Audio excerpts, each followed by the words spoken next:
50 మంది తెలంగాణ సమాజానికి అందరికీ కూడా హృదయపూర్వకంగా నమస్కారం తెలియజేస్తూ ఈరోజు గౌరవనీయ ముఖ్యమంత్రి పదవిలో కూర్చున్నటువంటి ఒక పెద్ద మనిషి కొరచ మనస్తత్వంతో వ్యవహరిస్తూ ఇవాళ అడ్డు అదుపులేని ఒక భాషను వినియోగిస్తూ ఇవాళ గౌరవ మాజీ తెలంగాణ తొలి ముఖ్యమంత్రి కేసీఆర్ గారిపైన ఇష్టం వచ్చినట్టు మాట్లాడుతూ ఇవాళ గత సంవత్సరన్నర కాలంగా ఏ రకంగా వ్యవహరించిందో చూస్తూ వచ్చాం. పరాకాష్ఠగా 12వ తారీఖు నాడు ఒక ప్రభుత్వ సమావేశంలో, అది కూడా నిరుద్యోగులకు గవర్నమెంట్ జూనియర్ కాలేజ్ లెక్చరర్స్ యొక్క నియామకాలకు సంబంధించిన అపాయింట్మెంట్ లెటర్స్ ఇవ్వడం కోసం అని చెప్పని రవీంద్ర భారతిలో ఒక అఫీషియల్ మీటింగ్ కండక్ట్ చేస్తే ఆ మీటింగ్లో తగుదనమ్మా అని చెప్పని కేసీఆర్ గారిని అత్యంత హేయమైనటువంటి ఒక రీతిలో సభ్య సమాజం గర్హించేటువంటి ఒక రీతిలో వారిని తూలినాటం జరిగింది.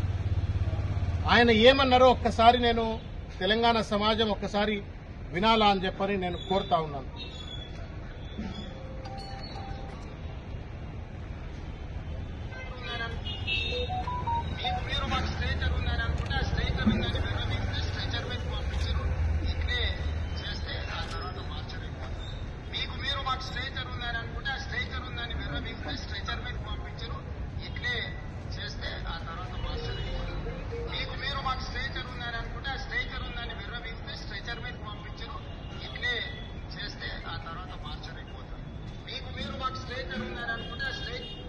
ఇది రేవంత్ రెడ్డి గారు మాట్లాడే ఒక మాట.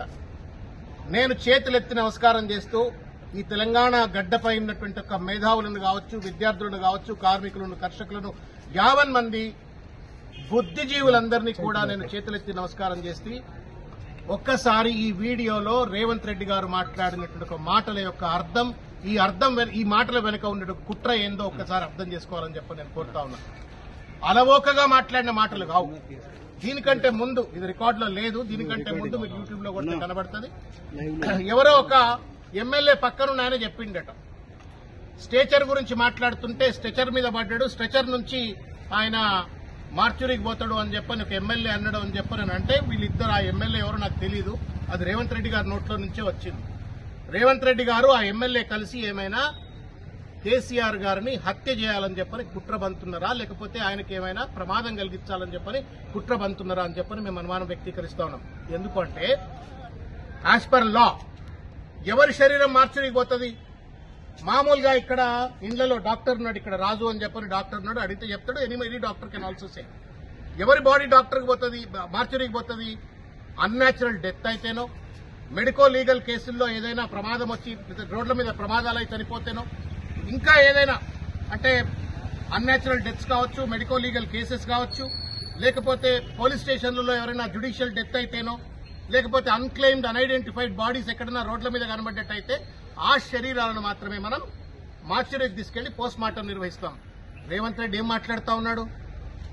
ఒక తెలంగాణ ఉద్యమకారుడు, తెలంగాణ రాష్ట్ర సాధన చేసినటువంటి ఒక గొప్ప వ్యక్తి, తెలంగాణకు 10 సంవత్సరాల పాటు ముఖ్యమంత్రిగా ఉన్నటువంటి ఒక కేసీఆర్ గారిని బీఆర్ఎస్ పార్టీ జాతీయ అధ్యక్షుడిని పట్టుకుని మార్చురీకి పోతాడు అని చెప్పారన్నాడు. ఎట్లా మార్చురీకి పోతాడు కేసీఆర్ గారి శరీరం చెప్పండి? అంటే రేవంత్ రెడ్డి ఏమైనా కుట్రపూరితంగా కేసీఆర్ గారికి ప్రమాదం చేకూర్చాలనే ఒక ప్రయత్నం చేస్తుండా అని చెప్పని వాళ్ళ అనుమానం కలుగుతా ఉంది. దీనిపైన వెంటనే విచారణ జరపవలసిన అవసరం ఉంది. అడ్డు అదుపు లేని ఒక భాషతోటి వాళ్ళు ఇష్టం వచ్చినట్టు కేసీఆర్ గారిని ఎట్లా తిట్టిండో అది కూడా మీకు ఒకసారి వినిపిస్తా. తర్వాత ఇష్టం వచ్చినట్టు తిట్టిండు, ఆఖరికి వాళ్ళ మార్చురీ అని చెప్పనే పదం వాడుతా ఉన్నాడు. మార్చురీ అంటే ఇట్స్ క్రిమినల్ ఇంటిమిడేషన్. ఇది ఇండియన్ పీనల్ కోడ్ ప్రకారంగా, సిఆర్పిసి ప్రకారంగా, భారతీయ న్యాయ బిఎన్ఎస్ఎస్ ప్రకారంగా వారు మాట్లాడిన, ముఖ్యమంత్రి హోదాలో కూర్చొని మాట్లాడిన మాటలు ఇవి క్రిమినల్ ఇన్ నేచర్, కాన్స్పిరసీని రిఫ్లెక్ట్ చేస్తా ఉన్నాయి. కేసీఆర్ గారికి కూడా ప్రమాదం ఏమైనా తలపెట్టబోతున్నాడా అని చెప్పని వాళ్ళ అనుమానం కలుగుతా ఉంది. ఎందుకంటే సంవత్సరన్నర కాలంగా చేతగాని రీతిలో ఒక అసమర్థతతో ఈ ప్రభుత్వాన్ని నడుపుతూ పరిపాలన చేత కావట్లేదు, పరిపాలనపై పట్టు రావట్లేదు, సంపద సృష్టించలేకపోతున్నాడు, తర్వాత ఇచ్చిన వాగ్దానం అమలు చేయలేకపోతుండు. విచ్చలవిడి అవినీతికి పాల్పడతా ఉంటే బీఆర్ఎస్ పార్టీకి సంబంధించిన నాయకులు అసెంబ్లీ వేదికగా బయట ఎక్కడ పడితే అక్కడ రేవంత్ రెడ్డి గారిని ప్రశ్నిస్తా ఉన్నారు. ఇవాళ నిరాశ నిస్పృహలకు లోనైపోయి ఒక ఫ్రస్ట్రేషన్ గురైపోయి ఇవాళ ఆఖరికి కేసీఆర్ గారిని నేను మార్చురీకి పంపిస్తా అని చెప్పని ఒక ఔచిత్యానికి ఇవాళ దిగదారిండు అంటే రేవంత్ రెడ్డికి ఆ ముఖ్యమంత్రి కుర్చీలో కూర్చునేటువంటి అర్హతే లేదు. సిగ్గు ఎగ్గు లేకుండా రేవంత్ రెడ్డి గారు మాట్లాడినారు. నేను అడుగుతా ఉన్నాను రేవంత్ రెడ్డి గారిని, ముఖ్యమంత్రి గారు, మాజీ ముఖ్యమంత్రి గారు కేసీఆర్ గారు 75 సంవత్సరాల వయసున్నటువంటి